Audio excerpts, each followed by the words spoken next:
Good morning বন্ধুরা, আমার YouTube ফ্যামিলিকে জানাই শুভ সকাল। চলুন স্নান করে আসা যাক। আমার সকাল সকাল সমস্ত কাজ হয়ে গেছে, ঠাকুরের মন্দিরটা খুলে দিলাম।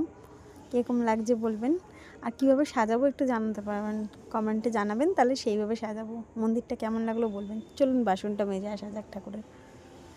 আর ঠাকুরটা সিংহাসনে কি কি লাগানো যায় আর অবশ্যই জানাবেন, তাহলে আরও ভালোভাবে সুন্দর করে সিংহাসনটা সাজাবো। আমি যেমন পেরেছি আর কি সেরকম করে সাজিয়েছি। আপনাদের সঙ্গে কথা বলতে বলতে ঠাকুরকে খেতে দিয়ে দিলাম। কীরকম লাগছে ভিডিওগুলো অবশ্যই জানাতে কমেন্ট করবেন। আর যদি ভালো লেগে থাকে চ্যানেলটাকে সাবস্ক্রাইব করে রাখবেন নতুন নতুন ভিডিও পেতে। আমার কিছু কিছু মুহূর্তগুলো আপনাদের সঙ্গে তুলে ধরছি। চলুন, ঠাকুরকে দেওয়া হয়ে গেছে, এবার চা করা যাক। আজকে আমি আপনাদের সঙ্গে কথা বলতে বলতে চায়ে চিনি দিতেই ভুলে গেছি। চলে তো বন্ধুরা, কেমন লাগলো ভিডিওটা বলবেন।